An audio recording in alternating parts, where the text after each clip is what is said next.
자, 다시 인사드리겠습니다. 여러분 안녕하세요. 반갑습니다. 여러분들하고 NCS 필기 전략 준비 방법 같이 얘기할 김소원이라고 합니다. 감사합니다. 반갑습니다. 자, 오늘 이 시간은요, 여러분들이 뭐 지금 주제를 들어보셔서 아시겠지만 NCS 필기 준비 방법, 그리고 어떤 유형이 나오고 있는지 문제도 조금 보여드리면서 조금 더 구체적인 플랜 계획까지도 같이 얘기를 해드려 보려고 합니다. 일단 간단하게 제 소개부터 좀 해보면요, 저는 이런 사람인데요. 이번 회차를 통해서 이제 공공기관 박람회에 좀 9번째 초청받아서 강연을 진행을 하고 있고, 지금 3층 NCS 관에서도 여러분들을 계속 만나 뵙고, 그리고 상담도 해드리고 있습니다. 제가 취업 강의를 한 지는 총 올해로 15년째 됐거든요. 그래서 정말로 이제 그 전체적인 필기시험의 제도가 변화가 되는 것을 계속 보고 있고요. 여러분들이 얼만큼 어떤 걸로 고민을 하고 계신지도 많이 알고 있습니다. 그래서 그런 부분을 오늘 좀 더 많이 해소해 드려 보려고 합니다. 일단 여러분, NCS 필기시험이 얼만큼 중요해지고 있는지부터 우리가 좀 문서를 통해서 확인해 보려고 해요. 오늘 부스마다 많이 가보셔서 아시겠지만 필기시험이 중요한 기업, 물론 기업마다 조금 차이는 있습니다. 그죠? 서류에서의 정량평가를 하는 기업들도 있고 정성평가가 더 많은 기업도 있고, 반면에 서류는 적부로 가면서 필기시험의 강화를 더 두는 기업들도 있고, 그렇죠? 물론 차이는 있을 수가 있는데 대표적인 몇 개 기업을 한번 살펴볼게요. 공고문 내용을 좀 볼 겁니다. 24년도에 공채가 떴었던 그 기업들의 공고문 몇 가지를 볼 건데요. 일단 앞에 보시는 건강보험공단이에요. 지금 과목당 과락을 두고 있습니다. 그렇죠? 과락을 두고 있다고 하는 것은 무엇 하나 소홀히 할 수는 없는 겁니다. 그렇죠? NCS 과목에서도 그렇고, 그렇죠? 그래서 과목당 과락도 있고 총점 과락도 있고, 그 NCS는 어떤 거 뭔가 우리가 좋아하는 과목만 하는 것이 아니라 안 좋아하는 과목을 했을 때가 점수가 오를 수 있는 거 우리가 알고 있는데 잘 안 되잖아요. 그렇죠? 그런 전략에 대한 것도 잠시 뒤에 더 말씀을 드려볼 거고요. 그리고 필기에서 지금 보시면 2.5배수까지만 합격을 시킵니다. 보통은 다른 기업은요 3에서 5배수 이상까지 가는 기업들도 많이 있거든요. 그런데 필기에서 이만큼 많이 거른다고 하는 것은 필기에 대한 강화를 더 많이 두고 있다고 보실 수 있겠죠. 그리고 최종 합격자에서 여러분 동점자가 있을 때에도 필기시험 고득점자가 조금 더 우위에 서게 됩니다.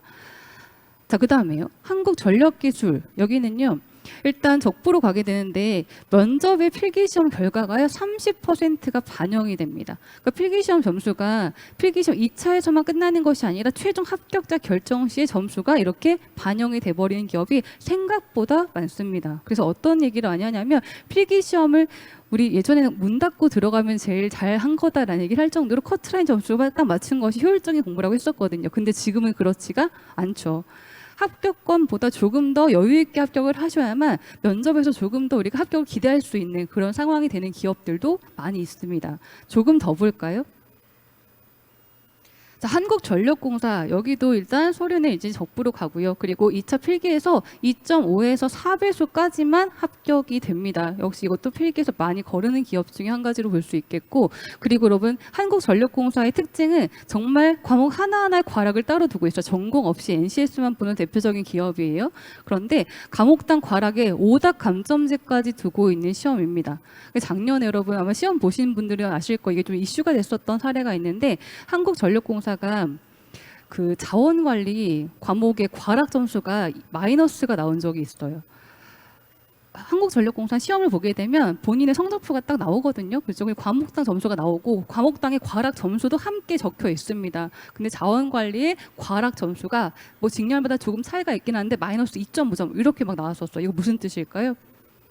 하위 30%까지 봤을 때 마이너스 2.5에서 끊긴 거예요. 오답 감점제도 있다 보니까. 푼 사람들의 오답률이 굉장히 높았던 거죠. 그렇죠? 그럼 이렇게 생각하면 자원관리는 공부를 딱히 할 필요가 없는 거 아닌가 하는 생각이 드실 수도 있는데 절대 그렇진 않고요. 다른 기업은 또 당연히 과락이 마이너스가 아닌 기업들도 물론 있기 때문에, 그러면 자원관리는 약간 전략적인 접근이 필요합니다. 주로 많이 나오는 문제 유형들 여러분 아마 공부 좀 하시다 보면 많이 보이는 게 있으실 거예요. 뭐 최단 거리 구하기, 최소 비용 구하기, 또는 뭐 시차 문제, 환율 문제, 딱 몇 가지 주요 포인트가 되는 문제들이 있는데, 그런 문제는 나왔을 때 내가 꼭 풀어야 되겠다 이렇게 대비를 하시는 것은 당연히 필요합니다. 그죠? 그 몇 개 푸는 것이 남들보다 조금 더 나아질 수 있는 방법이 되고도 있는 것이 그런 과목인 거죠. 그리고 마찬가지로 한전도 면접에서 점수가 이렇게 2차 필기시험 점수가 반영이 되는 그런 기업이고요. 자, 철도공사는 예전부터 계속해서 그래왔습니다. 코레일 같은 경우도 면접에서 필기시험 점수가 50%가 반영이 됩니다. 그래서 철도공사 같은 경우에는 정말로 여러분 필기를 좀 고득점으로 합격을 하게 되면 최종 합격까지도 조금 더 쉽게 기대해 보실 수도 있는 그런 기업 중에 한 곳이에요. 자, 그럼 여러분 이제 우리 몇 개 공고문 가지고 필기시험이 꽤 중요하구나라는 것을 알았다면 이제 공부하는 것에 대해서 조금 더 이제 본격적으로 시작을 해볼게요. 먼저 여러분 오늘 기업 부스마다 많이 다니고 계시죠, 그렇죠? 공공기관을 그냥 준비하겠다라고 해버리면 공부의 범위가 설정이 안 됩니다. 부스마다 상담을 받아보시면 조금 내가 갈 만한 기업들 또는 직렬들이 좀 보이실 거예요. 그래서 기업을 선정을 좀 해놔야만 공부의 범위가 좀 이제 제한이 될 수 있죠. 예를 들면 여러분 NCS 과목이 총 10개 과목으로 구성이 되어 있는데 이 10개 과목이 모든 기업이 다 출제가 되진 않아요. 공고문을 보시면 어떤 기업은 한국철도공사는 전체 10개 중에 의사소통, 수리능력, 문제해결, 의수문 3가지 과목만 출제를 하고요. 그리고 한국전력공사는요. 의수문자 공통에다가 기술직과 사무직 추가로 다른 과목 추가해서 총 5개 과목만 출제를 합니다. 10개 다 나오는 기업은 별로 그렇게 많지 않거든요. 그래서 기업을 좀 타겟을 하게 되면 NCS의 과목의 공부 범위도 조금 더 설정이 되실 수가 있는 거죠. 그리고 문제 유형이 기업마다 조금씩의 차이가 있어요. 아마 이것도 많이 들어보셨을 거예요. 모듈형이다, 뭐 피셋형이다, 피듈형이다 라는 말로 참 많이 분리를 하는데 이게 뭔지 알긴 알아야 되겠죠. 그래야만 거기 맞춰 대비를 하실 수가 있으니까 잠시 뒤에 자세히 좀 보여드릴 겁니다. 그리고 전공의 출제 범위도 좀 많이 다르죠. 전공은 정말로 많이 달라서 이건 뭐 사무직 또는 기술직 또는 사무직에서도 단일 전공, 뭐 통합 전공, 그리고 단일에서도 뭐 행정, 법, 경영 막 나눠질 겁니다. 그렇죠? 그래서 전공에 대한 것은 좀 간략하게 말씀을 드리고 NCS 정말 공통으로 보시게 되는 NCS 과목에 대한 것 위주로 좀 더 말씀을 드려볼게요. 그리고 이 스텝 3가 굉장히 중요합니다, 여러분. 현재 나의 실력을 체크를 한번 해봐야 돼요. 객관적으로 보셔야 돼요. NCS 공부 방법을 이제 일반적으로 보편화된 방법으로 말씀을 드릴 때에는 통합 기본서부터 보세요. 그 다음에 뭐 모의고사 보세요. 뭐 이런 식으로 피셋 민경채 풀이하세요라는 얘기를 드리는데 그냥 그렇게 했을 때 뭔가 이해가 안 되고 진도가 안 나가고 점수가 안 나오고 이런 경우도 많이 있거든요. 그런 경우가 기본기가 부족했을 때 그런 결과가 많이 나옵니다. 제가 지금 3일간 계속 이제 NCS 관해서 많은 분들을 만나 뵙고 좀 상담도 하고 질문도 받고 있는데 뭐 이런 분들 많으시더라고요. 독학으로 공부를 하긴 했는데 뭔가 정체기가 온 것 같다. 지금부터 점수가 진짜 안 오르고 문제는 시간만 있으면 풀 수 있는데 그런 시간이 부족하고 요 단축하는 방법을 더 이상 모르겠다. 이런 얘기를 많이 하십니다. 기본기에 대한 부분이 분명히 필요해요. 어떤 거냐 여러분. 만약에 이제 모의고사 같은 것을 한 번은 풀어보세요. 한 번은 풀어보셨을 때 생각보다 분명히 한글로 적혀 있는 내용들인데 생각보다 이해가 안 되고 해결이 안 되는 그런 문제들이 있을 거예요. 그게 가장 기본기가 독해하고 수리 문제에서 그게 좀 느껴지실 거거든요. 중학교 수학 문제인 것은 알겠는데 풀이가 좀 안 된다거나 연산이 빨리 안 되고 그리고 독해에 대한 이해도가 내가 조금 시간이 많이 걸린다라는 것이 느껴지시면 바로 일반적으로 보는 통합 기본서를 보시기보다는 정말 기초 뭔가 그 교재 인문서 교재나 또는 기초 인강 정도를 한번 참고하시면서 개념에 대한 이해를 먼저 탄탄하게 다지시는 게 분명히 필요합니다. 기본기가 일단 전체로 NCS 공부의 거의 절반이에요. 코어가 잡히면 그 다음부터는 진도가 가속이 붙을 수가 있는데 이게 잡혀있지가 않으면 그 다음 진도가 절대 못 나갑니다. 다시 백을 하실 거예요. 그래서 기본기를 잡는 그 시간을 절대 아까워하지 마시고요. 모의고사 간단히 풀었을 때 뭔가 난 그게 부족하다고 느끼시면 일단 그 시간 투자는 무조건 한번 해보셔야 됩니다. 제가 아래쪽에 적어놨죠. 조급함을 일단 버리라는 말씀을 드리는데 일단 여러분 본격적으로 공부 시간에 대한 것을 한번 들어가 볼게요. 초반 이렇게 가로가 공부에 대한 계획 기간이고요. 세로축이 이제 공부 하루에 투자할 시간에 대한 개념인데요. 초반에는 여러분, 초반에는 NCS의 문제 유형 파악하는 쪽에 조금 더 한번 시간을 투자해 보세요. NCS는 초반에만 잘 잡으시면 그럼 점점점 시간을 줄여가면서 보실 수 있어요. 근데 전공은 점점 시간이 조금씩 더 늘어날 필요가 있는 그런 과목입니다. 물론 전공을 보시지 않는 분들도 계실 거예요. 그렇죠? 그래서 그거는 이제 본인 상황에 맞춰서 한번 시간을 계획을 짜주시고 초반에 전공은 이론 강의 정도 보시면서 가볍게 전반적인 이제 내용 정리하는 과정이고 그때 NCS는 내가 갈 기업의 유형에 맞춰서 입문서를 시작할 것인가 모듈형 볼 것인가 그 각각 문제 유형을 하나하나 파악하는 시간이 필요합니다. 근데 여러분 이제 NCS는 나중에 가게 되면 이제 그 신속과 정확도 중에서 신속 때문에 속도 때문에 고민이 많아지거든요. 근데 초반에는 속도보다는 무조건 정확도 위주로만 공부를 시작을 하셔야 돼요. 그게 이제 앞부분에 유형 파악하는 과정들이에요. 풀이법까지. 요 2단계까지는 정확도를 잡아가는 과정입니다. 요때 하실 것은 문제풀이 한 문항당 시간을 기록해 보셔야 돼요. 한 문항씩. 전체 총 시간 내가 20문제 모의고사 풀었을 때 몇 분 걸린다 이런 것이 아니라 1번 문제 풀었을 때 얼마 걸린다. 2번 문제 풀었을 때 뭐 3분 걸린다. 3번 문제는 뭐 2분 10초 걸린다. 이런 식으로 한 문항당 정확도 기준의 시간을 기록해 보시는 게 필요합니다. 그걸 다 하시다 보면 뭐가 될 거냐면 시간으로 정확도 기준 시간으로 문제가 상대평가가 되기 시작을 하실 거예요. 그래도 이런 유형들은 내가 한 2, 3분 내에 해결은 하고 있구나. 또는 이런 형태 문제 유형은 3, 4분 정도 때 갔을 때 해결이 되고 있구나. 또는 이런 유형은 내가 한 5분대가 넘어가도 해결이 안 되거나 시간이 훨씬 더 들어가거나 실수하거나 틀리거나 이렇게 된다. 이게 문제형 ABC군 분류하는 작업이거든요. 문제형을 ABC군을 분류해 보시는 거예요. 그 A군은 뭐죠? A군은 첫 번째로 시간도 괜찮고 정답률도 괜찮았던 문제 유형들이에요. B군은요. 시간은 좀 걸리지만 답은 낼 수 있는 문제 유형들입니다. C군은요. 시간도 걸리고 정답 내기도 어렵고 이런 문제형이 C군이에요. 그러면 C군은 이제 뭐를 해야 될까요? 버리는 거죠. 그렇죠? NCS 시험은요. 잘 버리는 것도 필요합니다. 잘 버리는 게 생각보다 중요해요. 우리가 한 대학교 때 뭐 공부하는 과정까지는 잘 버려보기 이런 걸 해본 적이 없어요. 시험을 볼 때. 그렇죠? 그런데 취업 쪽에 있는 시험은 일단 기본적으로 시간이 굉장히 타이트합니다. NCS 시간 여유 있다고 얘기하는 사람 아무도 없어요. 그렇죠? 시간 부족하다. 이것 때문에 고민이 많으시거든요. 그래서 시간 부족하긴 하지만 초반에 정확도 갖고 시간을 기록해 보시고 버릴 걸 잘 버리면서 시간 관리는 그때부터 하시는 거예요. C군을 버리게 되면 이제 A군과 B군을 연습과 훈련을 조금 더 해 나가면서 그때부터 시간 단축이 가능해집니다. 문제 보실 때 이런 경우 많이 있죠. 한참 보다 보니까 아 이거 어려울 것 같은데 한참 보다가 이거 오래 걸리겠는데 이런 느낌을 받을 때가 있어요. 그렇죠? 거기서 뭐가 문제죠? 한참 보다가가 문제인 거예요. 버리는 건 괜찮은데 그 판단이 한참 보다가 나왔었다고 하는 게 그게 문제가 되는 겁니다. 유형군을 잘 분류를 하다 보면요. 공부를 이제 많이 하신 분들은 시험장 들어갔을 때 초반에 파본 검사하는 시간을 주는 시험장이 대부분 많아요. 그때 문제풀이 순서를 풀 세팅을 합니다. 앞부분에 이런 문제 일단 걸러야 되겠고 뒤에 이런 문제가 있구나 이런 것을 보시면서 왜 유형을 충분히 파악해 놨기 때문에 가능한 거죠. 그죠? 그런 과정까지 갈 수 있게 문제를 많이 봐주셔야 돼요. ABC에 대한 분류 작업도 하시는 게 그게 요 2단계까지 과정이고요. 민경채 피스텝 문제 풀이는 여러분 이제 피스텝형에 대한 얘기를 드리긴 할 텐데 민간 경력자 채용 기출 문제집을 얘기합니다. 그 문제풀이 과정은요. 이제 정말 훈련의 영역이에요. 앞에서 문제 유형과 분류를 좀 작업을 해놨다. 라고 하면 이제 연습 문제집 갖고 시간 재면서 내가 버릴 거 버리고 풀 거 풀고 있는지를 확인하는 과정입니다. 그리고 이것을 다시 반대로도 가보셔야 돼요. 내가 풀 걸 버리고 버릴 걸 풀지 않았는지에 대한 그 확인도 계속해서 해보셔야만 이제 문제풀이가 당연시 되고요. 그 순서가 이제 쉽게 보이기 시작을 합니다. 민경채 기출 문제집 보시면 최근에 한 14개년도 기출 문제집이 이렇게 모여 있을 거예요. 분량 상당히 많거든요. 훈련하기에 정말로 충분한 분량이니까 최소 민경채 피셋도 한 2, 3회도까지는 해보셔야 됩니다. 2, 3회도까지는. 그리고 정답률에 대한 신경을 아주 많이 써보셔야 돼요. 왜 오답 감점제가 있기도 하고 그리고 그럼 풀고 틀리는 것은 2배로 마이너스예요. 시간을 썼는데 근데 틀리고 또는 감점 받기도 하고 이렇잖아요.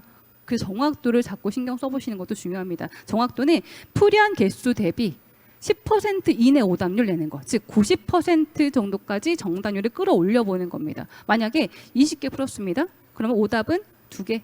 그렇죠. 물론 굉장히 어렵죠. 그렇지만 초반에 공부하실 때 정확도를 잘 잡아가셨다고 하면 이거 충분히 가능하거든요. 제가 학생분들하고 이제 그런 얘기 많이 해요. 실수 때문에 자꾸 고민하시는 분들이 많아서 민경채를 진짜 천천히 꼼꼼하게 보는 연습을 몇 번 시키거든요. 그래서 100점을 3번 받을 때까지 그 과정을 반복을 합니다. 100점 3번 받을 때까지. 근데 100점 3번 받을 때까지 해보면 뭐가 보이냐면 천천히 풀 때 아 내가 요거 때문에 실수할 뻔했다라는 그 순간이 딱 느껴져요. 이거 잘못 볼 뻔했다. 이게 느껴지거든요. 그걸 잡아가셔야 돼요. 그걸 반복해서 보시다 보면 그 다음부터는 그 조금 더 속도 내더라도 그 실수가 이제 줄어들기 시작을 합니다. 그래서 정답률은 풀이한 문제 개수 대비 한 90%까지 목표로 두시고 정확도 위주로 먼저 준비를 하시는 게 필요한 거죠. 그 유형이 파악이 되게 되면 그 다음부터는 이제 전공 시간 공부 시간 쪽에 조금 더 투자하시면서 이렇게 과정을 한번 나열해 보실 수 있습니다. 하루에 순공 시간에 적어도 여러분 8시간 이상을 생각해 보셔야 돼요. 순공 시간 아시죠? 그렇죠? 화장실 가는 것도 빼고 중간에 밥 먹는 거 빼고 공부한 시간만 따져 보는 겁니다. 그리고 하루 8시간 이상 그리고 주 5일 이상의 공부 시간을 투자하시는 게 이게 필요해요. 난 남들보다 효율성이 높으니까 덜 해도 된다 그런 거 아니고요. 물리적인 시간은 이만큼 필요합니다. 그래야만 남들만큼의 공부 시간이 나오는 거고요. 그래야만 합격권까지 생각하신 기간에 가실 수가 있어요. 자, 그러면 공부 시간에 대한 것을 좀 봤으면 우리가 전공에 대한 한번 정리를 살짝 해볼게요. 뭐 전공 공부하시는 분들은 이걸 꼭 유념하셔야 돼요. 별거 아닌 것 같지만 이게 가장 기본입니다. 전공은 한 번에 안 끝나요. 그 시작부터 제가 뒤에까지 시간 좀 더 길게 가면서 공부 꾸준히 해보자고 했습니다. 그렇죠? 계속해서 반복을 해보셔야 되고요. 그리고 끝까지 멈춤 없이 이 3번 내용 보시면 기출 문제 유형도 공무원 쪽 기출까지 다양한 문제를 협력을 하셔야 돼요. 조금 지역적인 문제 유형까지 출제가 되고도 있기 때문에 문제집 자체를 공기업 쪽만이 아니라 공무원 쪽 문제집까지도 함께 보시는 것 이렇게 좀 필요합니다. 그러면 NCS를 한번 볼까요? 이제 NCS 아마 모든 분들이 다 어떤 기업을 준비하시는 보시게 될 건데 위에 있는 요 가로에 있는 4개 과목이 NCS의 주요 과목입니다. 주요 과목 의사소통, 수리능력, 문제해결, 자원관리 이 4개가 일명 의수문자라고 불리는 대표적인 과목이에요. 왼쪽에 체크가 된 것은 그 영역들의 기본기 어떤 것을 평가하려고 하는지를 적어둔 건데요. 여러분 지금 연산 능력이 수리에만 있지 않죠. 그렇죠? 연산 능력이 수리, 문제 해결, 자원 관리까지 이렇게 다 체크가 돼 있거든요. 제가 아까 전에 독해하고 그리고 수리에 대한 기초 과정은 한번 미리 체크해 보실 필요가 있습니다. 라고 했던 것이 NCS는 주어진 정보를 얼만큼 빠르게 결과를 낼 수 있는가, 이해할 수 있는가 이걸 보려고 하는 그런 시험이에요. 그래서 문제 해결에도 법률 제시문 가지고 그거 갖고 계산 결과까지 내는 것, 특히 건강보험공단 같은 경우에는 문제 해결 능력이 거의 수리 문제처럼 대부분 그렇게 생겼습니다. 자원관리 능력은요 절반 이상이 다 계산이에요. 단위도 굉장히 큽니다. 그렇죠? 그래서 연산은 항상 꾸준히 실수 없이 할 수 있도록 연습을 좀 하시는 게 필요하고요. 그리고 여러분 그 문해력에 대한 것도 최근에 이슈가 많은데 제가 수리를 맡고 있잖아요. 주로 이제 수리 과목을 담당을 하고 있는데 받는 질문 중에서 절반 가까이가 문제에 대한 해석이에요. 이 문제가 무슨 뜻인지를 물어보는 질문이 상당히 많습니다. 그래서 설명을 드리면 아 그런 뜻인 거 알면 저 풀 수 있을 것 같아요. 어때요? 아무 의미가 없죠. 그렇죠? 누가 옆에서 계속 해석해 줄 수는 없는 그런 시간이잖아요.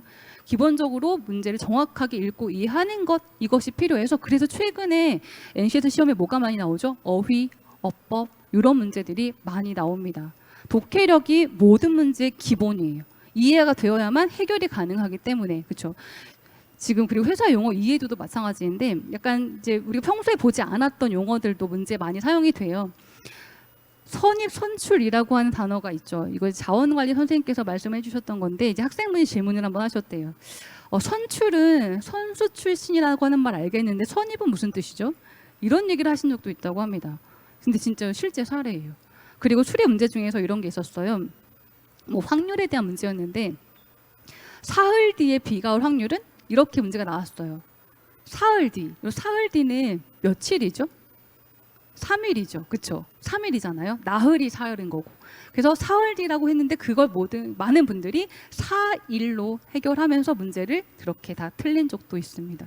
생각보다 어휘에 대한 이해도가 필요한 문제들이 좀 있어요. 그래서 기본기는 이런 것까지도 필요하기도 하고요. 그리고 이런 자원관리 쪽 보시면 체크 다 돼 있죠. 자원관리는 NCS에 좀 특화된 복합적인 문제 유형이에요.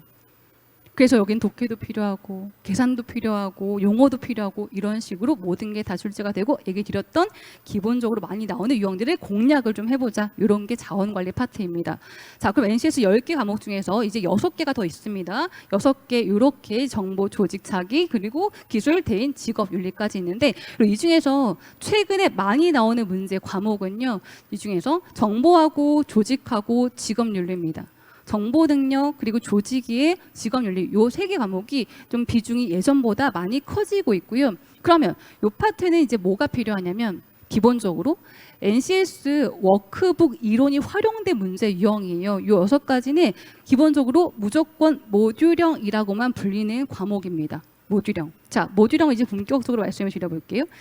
NCS 국가 직무 능력 표준이나 사이트에 들어가게 되면 10개 과목의 워크북 파일이 업로드가 되어 있습니다.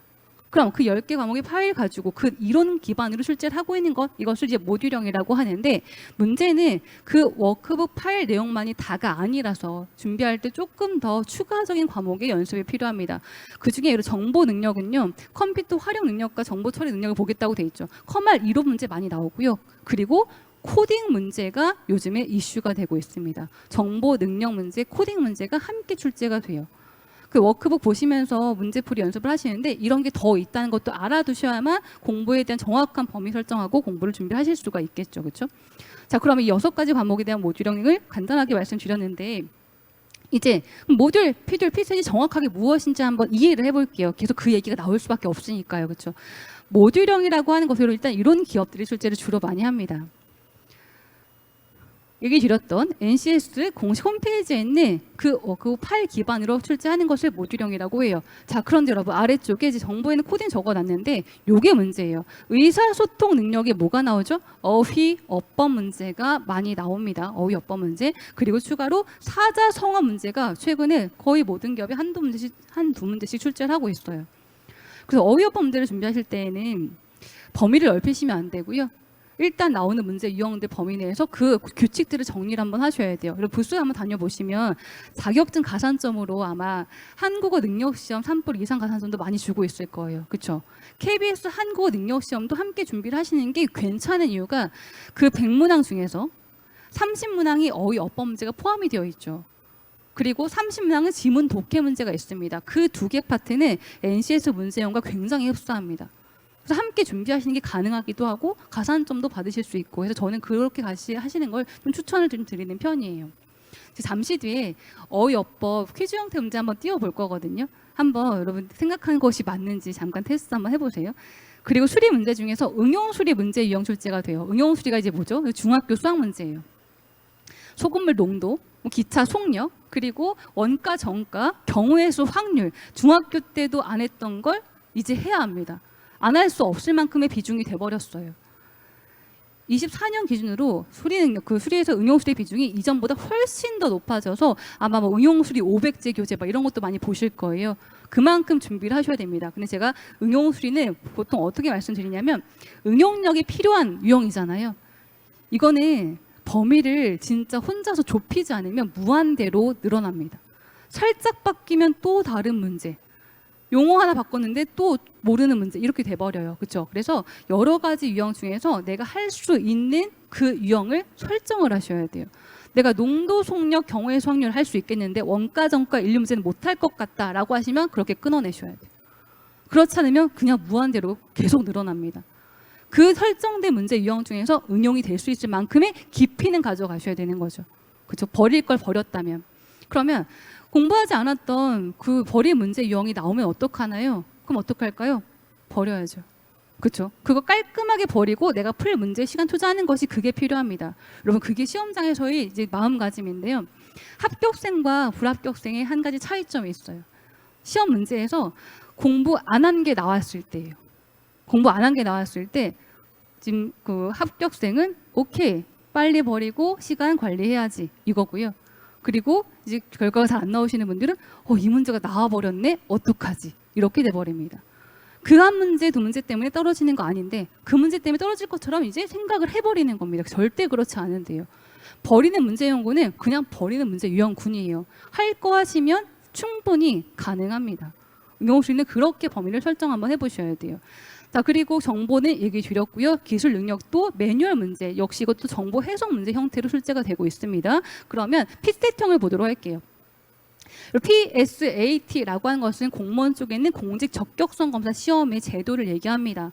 그 시험과 유사하게 출제가 된다고 해서 PSAT형이라고 이름 붙여둔 건데요.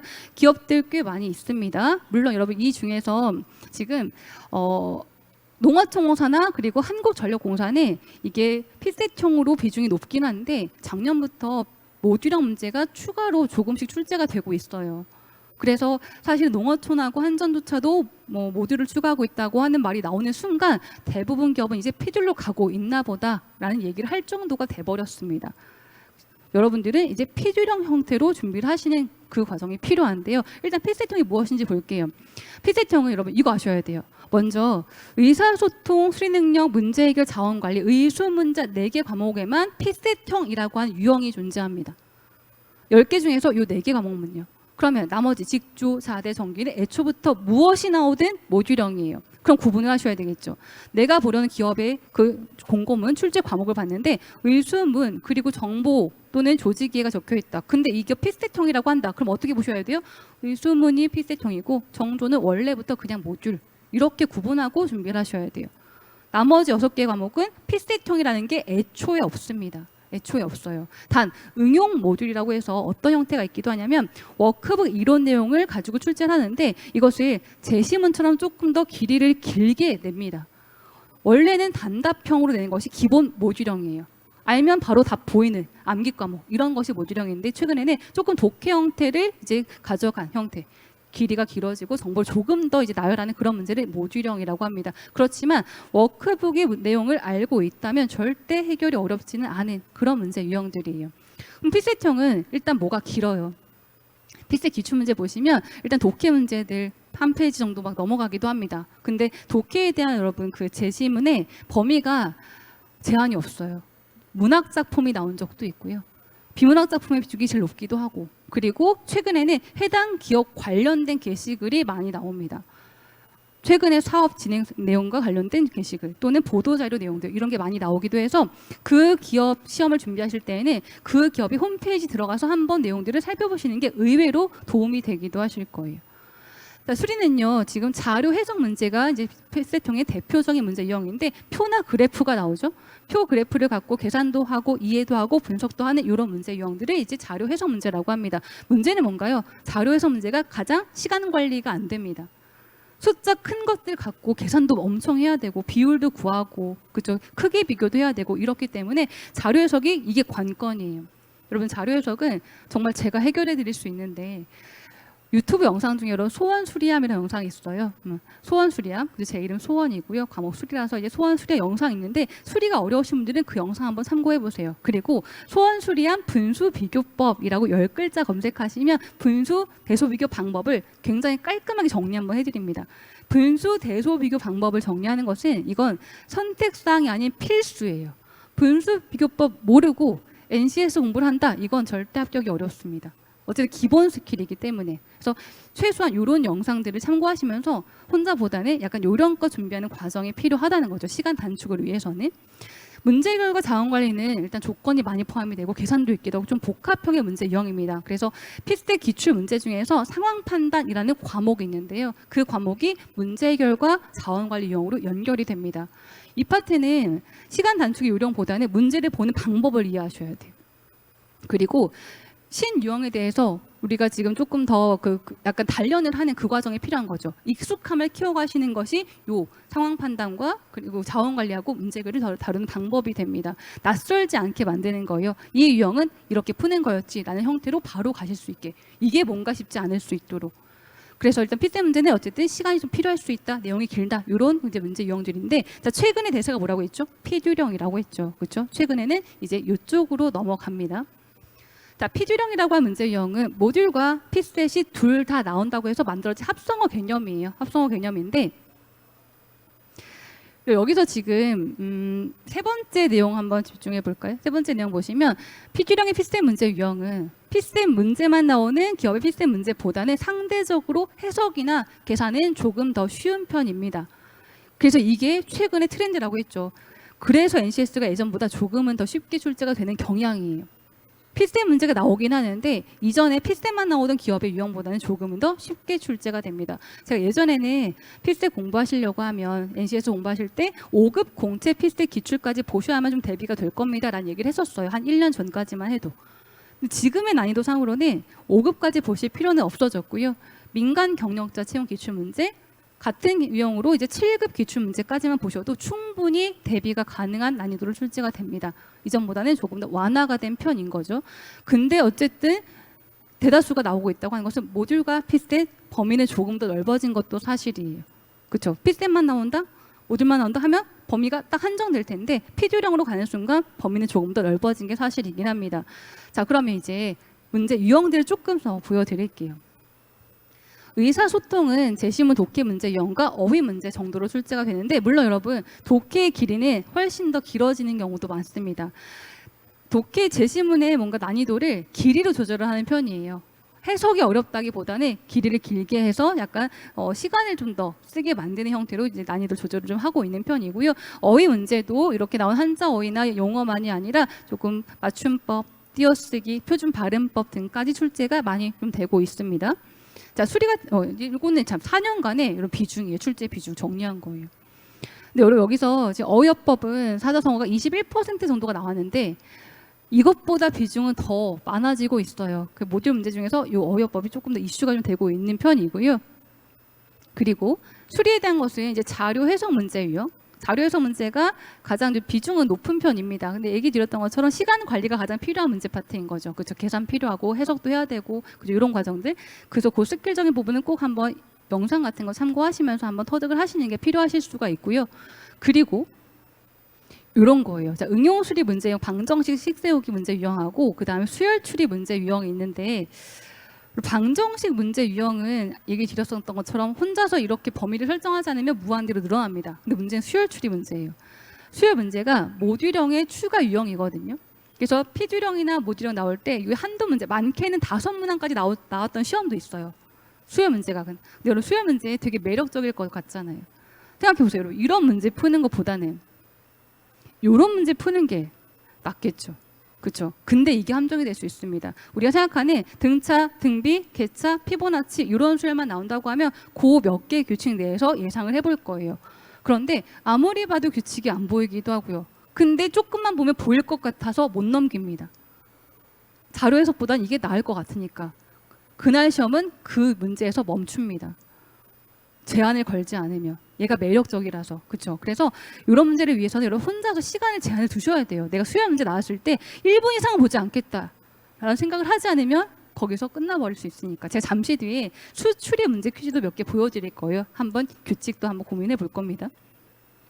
자, 비중 역시 이렇게 됩니다. 자료 해석 비중이 아무래도 높은 편이기는 해요. 근데 응용 수리가 작년 기준으로 굉장히 출제가 많이 되고 있어서 비중은 지금 39%보다 더 높아질 예정입니다. 응용 수리는 그래서 500제 교재 같은 거 갖고 유형을 다양하게 한번 연습을 진짜로 많이 해보셔야 되고요. 얘기 드렸던 소원 수리함 영상 보시면 스킬적인 부분도 많이 말씀을 드릴 겁니다. 문제 해결로 가볼까요?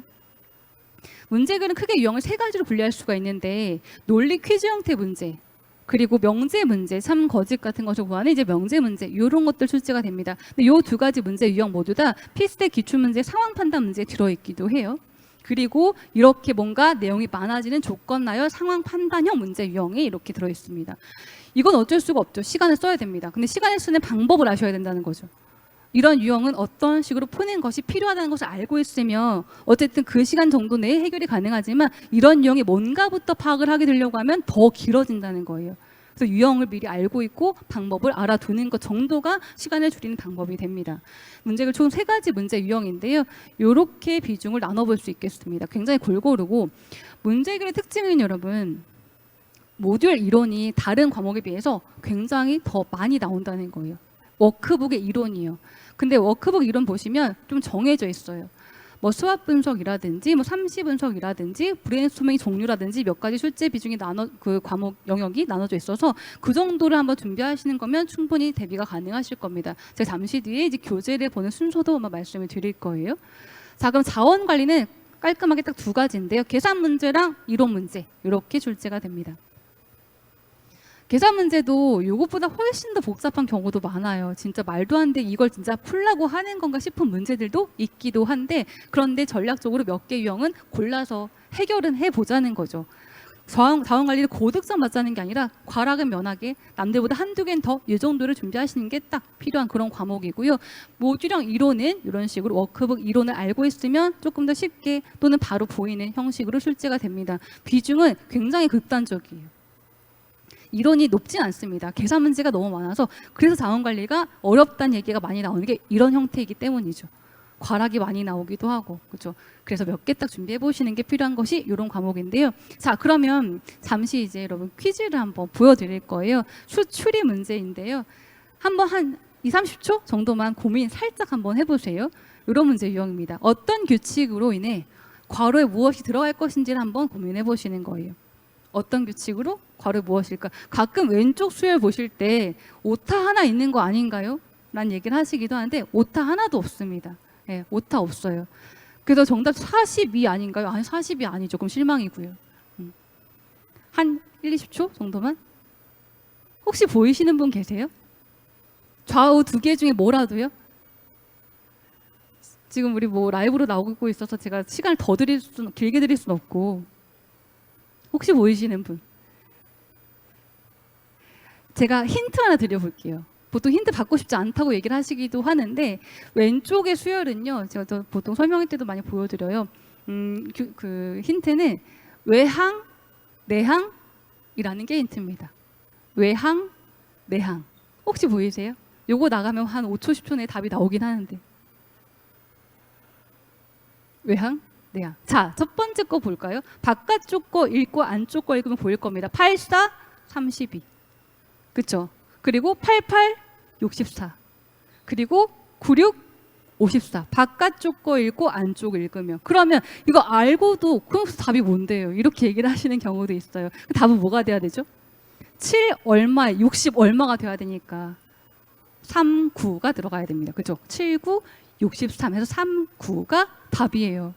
자, 오른쪽 거 가볼까요? 오른쪽 것으로 힌트 한번 드려보면, 오른쪽 두 번째 것은 시계가 힌트예요. 시계. 바늘시계. 이건 응용수리 문제 유형인 조건으로 활용이 되기도 하는데, 혹시 보이세요? 바늘시계. 그쵸. 각도가 조건입니다. 각도가 규칙이에요. 7시 210도. 14시는 2시 60도. 그쵸. 이런 식이라서 18시는 그럼 몇 도가 될까요? 180도. 그쵸. 180이 정답입니다. 하나만 더 볼게요. 여러분, 이 문제는 한국전력기술의 작년 기출문제입니다. NCS 기출문제예요. 자, 빈칸에 뭐가 들어갈 것인가를 찾는 문제였습니다. 저 이제 수강생분이 시험을 보시고 나서 이거 대체 규칙이 뭔가, 답이 뭔가 하면서 이제 저한테 막 그대로 그려서 질문을 해주셨던 거예요. 혹시 규칙 보이시나요? 이것 또한 10초? 여러분, 보통 이제 도형의 수열이 나올 때에는 이게 한 도형 내에서 3, 5, 10, 13간의 관계로 성립이 되기보다는 그 위치마다 다음 도형과 연결되는 조건이 더 많아요. 다음 도형과 연결되는 규칙이 더 많이 사용이 됩니다. 자, 이 수열의 규칙의 키워드 힌트는요, 제곱입니다. 제곱.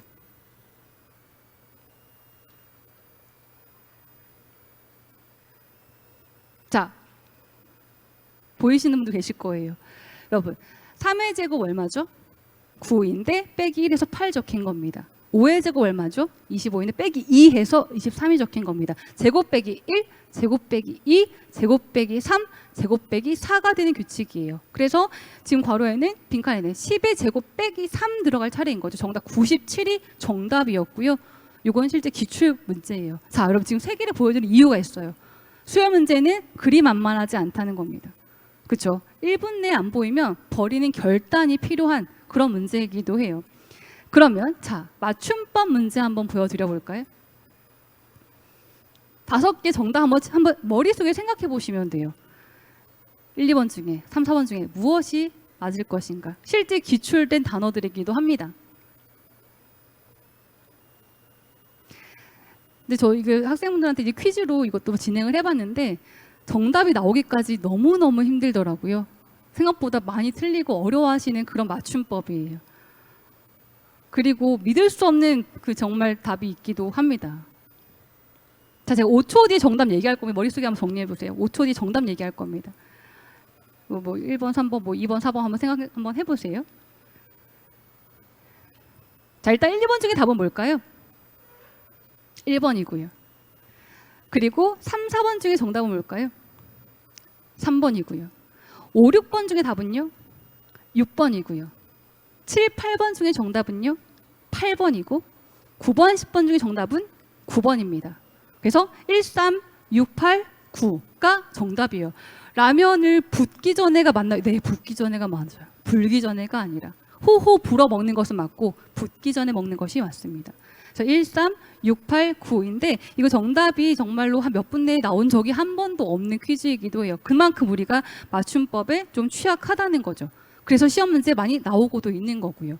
이런 문제가 이제 모듈형 문제형의 일부의 유형들입니다. 그러면 어떻게 준비할 것인지 조금 더 자세히 보면서 얘기를 드려볼게요. 교재 보는 순서를 제가 정말 질문을 많이 받아요.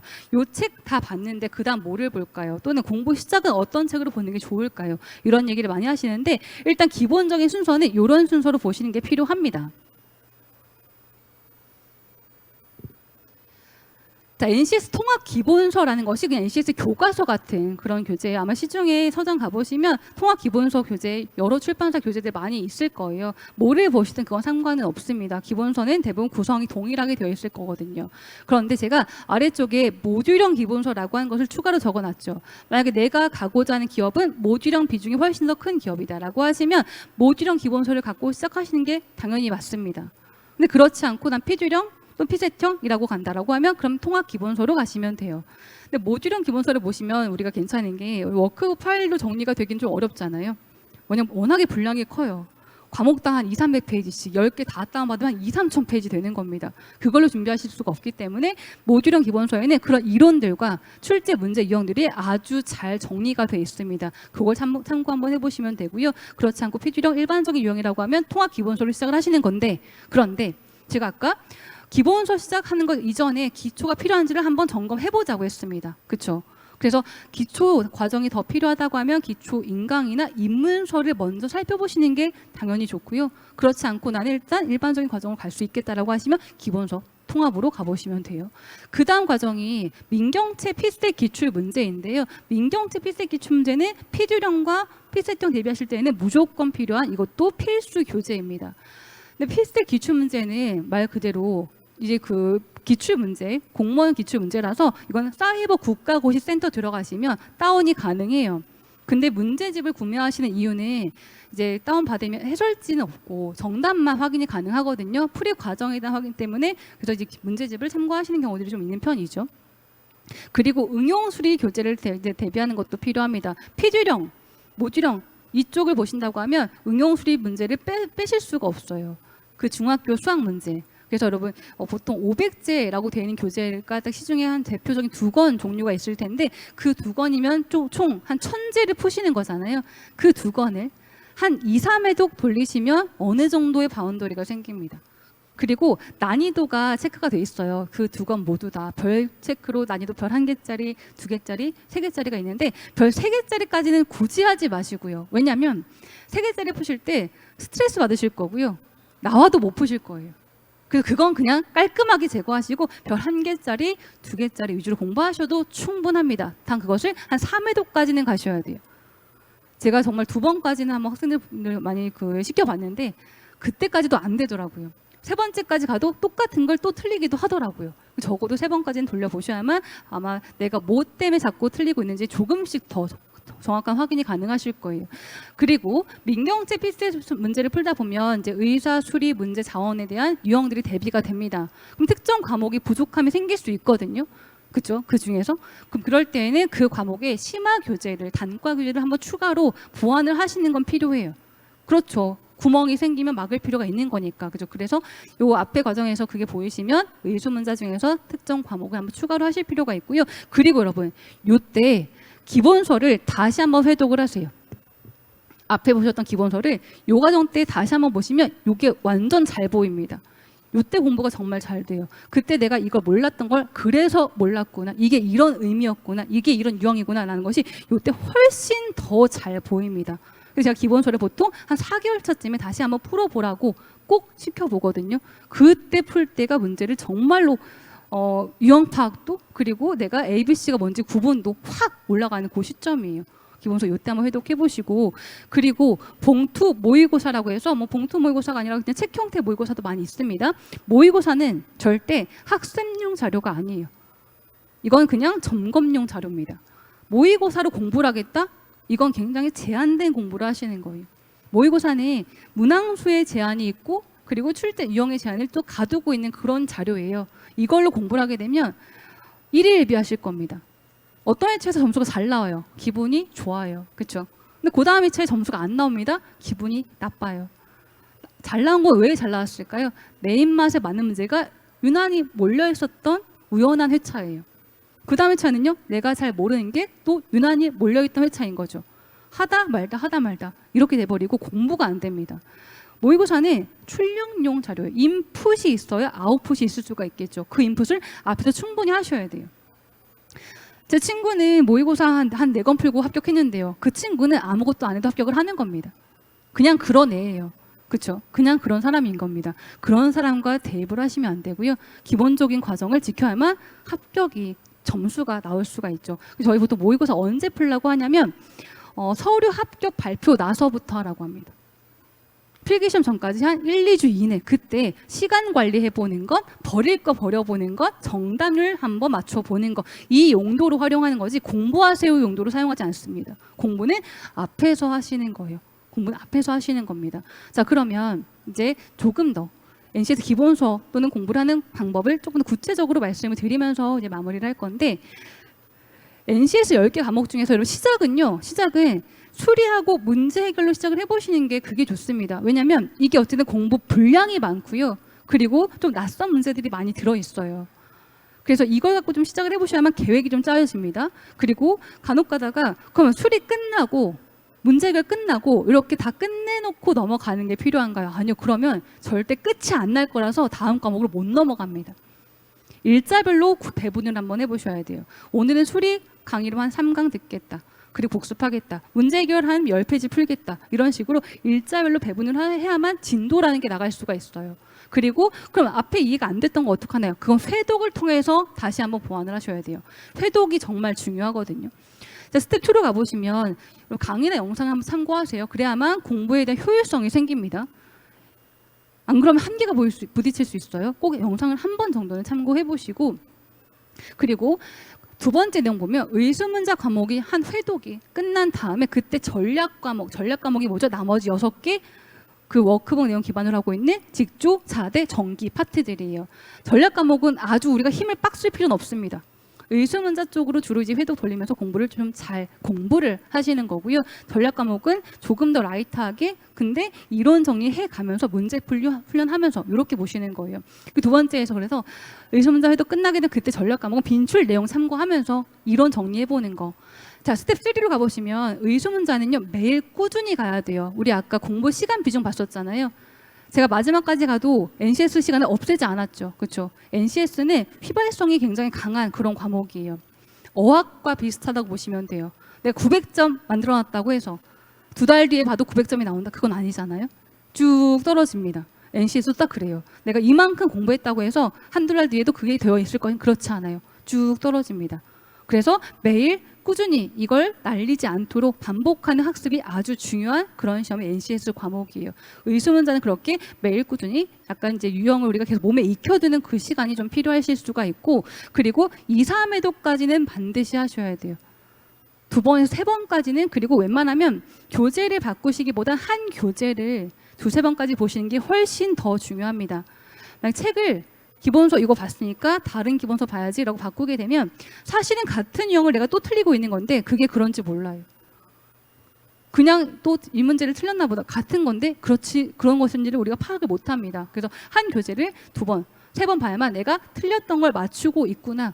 또는 틀렸던 거 이거 또 틀리고 있구나. 이걸 내가 진짜 잘 못하나 보다. 이거 보완해야겠다. 이런 것이 눈에 보이실 거예요. 또 많은 분들이 막 기와펜으로 사용하기도 하고 패드에다 문제 풀기도 하고 그런 것이 이런 회독 때문입니다. 전략 과목은요, 그 6가지 워크북 이론 기반으로 하고 있는 그 과목은 마지막 여러분 1회독 하고 나서는 내가 이번에 보려고 하는 기업에 요 몇 개 과목, 전략 과목이 포함이 되어 있다. 그때쯤에 다시 한번 문제풀이 연습을 해보시는 것도 그렇게 부담되지 않으실 거예요. 1회독을 하고 난 다음에는 암기 과목은 분명히 여러분 직전에 보는 게 더 필요하긴 하잖아요. 사실은 이론 딱 정리되어 있는 것들은 그런 의미로 보시면 됩니다. 중학교 때도 고등학교 때도 국영수사관은 시험 기간 뭐 한 일주일 만에 공부하는 거 어려웠었을 거예요. 근데 나머지 예체능 계열 또는 암기 과목 1부는 시험 범위 딱 나오면 그때 막 암기하면 시험 대비가 되기도 했었죠. 딱 그렇게 비교 한번 해보시면 돼요. 의수문자가 국영수사관 그리고 나머지 전략 과목이 그 암기 과목 형태들 이렇게 한번 비교해 보시면 됩니다. 일단 공부에 대한 방법들을 말씀을 드려봤는데 여러분 오늘 제가 가장 많이 박람회에서 제가 많이 드는 질문들만 한번 몇 개 그 답변을 좀 드려볼게요. NCS 직업 기초 능력 평가 10개 과목인데 이거 다 공부해야 되나요? 라는 질문도 제가 정말 많이 받거든요. 여러분 어떻게 생각하세요? 10개 다 봐야 될까요? 만약에 여러분 기업을 준비하시는 게 나는 두루두루 공채 뜨는 쪽마다 거의 다 지원을 해보고 싶다. 이러면 당연히 10개 준비하는 범위가 다 생길 수밖에 없어요. 그런데 나는 한 5개 이내로 요 몇 개 기업만 타겟을 할 거다라고 하면 그 기업에 해당되는 과목만 준비하시는 건 그건 가능합니다. 이건 기업 타겟 정도에 따라서 달라질 수가 있는 부분인 거죠. 그렇죠? 공채를 진짜 뜨는 데마다 다 쓰고 싶다. 그러면 다 당연히 준비하셔야 돼요. 그런데 자, 두 번째, 문제풀이 속도가 너무 느린데 어떻게 해야 되나요? 이런 얘기도 많이 하시는데 속도는 언제 잡을 수가 있죠? A, B, C 유형 배분되고 나서 C군 버릴 수 있을 때부터 가능한 겁니다. 그 전까지는 속도에 신경을 쓴다? 아무 의미가 없는 속도예요. 정확하게 할 수 있을 때는 의미가 있지만 빨리 한다고 한들 자꾸 틀리고 실수 나오고 빨리도 안 되고 아무것도 안 되실 거예요. 초반에는 문항당 시간 기록하면서 버릴 거 뭔지 파악을 하고 그거 버리고 그 A하고 B군 연습을 더 하면서부터 속도를 줄여보실 수가 있는 겁니다. 초반엔 조급하게 문제를 보시면 안 돼요. 세 번째는 필기 시험 준비 기간을 얼만큼 잡아야 되는지도 많이 얘기하시는데 평균적으로요. 정말 빨리 하시는 분들은 기초부가 좀 있으신 분들은 한 4개월 내외 정도면 해결 가능합니다. 그렇지 않으면 한 6개월 정도까지는 투자를 하시는 건 필요해요. 4에서 6개월 이 정도예요. 근데 제가 6개월까지 해봤는데 내 점수 안 나오던데요. 그건 제대로 안 하신 거예요. 제대로 정말 준비를 하시면 6개월쯤 됐을 때는 점수 잡힙니다. 정말 제대로 하시면. NCS는 엄청나게 무겁게 헤비하게 공부할 과목은 아니에요. 그 기간 내에 할 만큼 하면서 점수를 잡아가야 되는 그런 과목입니다. 전공은 조금 더 깊이를 갖고 공부를 하셔야 되겠죠. 근데 NCS는 절대 그렇지 않아요. 그 방법은 지금 얘기 드렸던 이 순서를 한번 지켜보셔야 돼요. 기본기부터 회독하면서 모의고사는 마지막에 이런 것을 반드시 한번 지켜보시면 되겠습니다. 오늘 부스 다니시면서 각 기업마다 유형들도 한번 물어보시고 그리고 공채 시기도 한번 확인해 보세요. 그래서 만약에 내가 가려고 하는 기업이 6월에 공채를 낸다고 한다. 그럼 뭐가 나와야 돼요? 6월까지의 나의 공부 플랜이 짜여져야 돼요.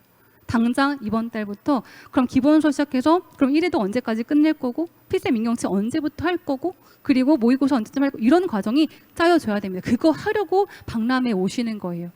올 1년간의 취업 계획을 짜려고 오시는 거죠. 이거 지켜주시면서 그렇죠? 이렇습니다, 여러분.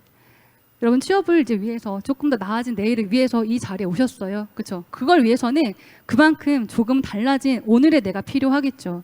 오늘의 나를 그 계획을 짜는 이 자리가 되시기를 바라고요. 이 시간도 도움이 되셨기를 진심으로 바라면서 여러분 취업 성공을 응원합니다. 강의 마치겠습니다.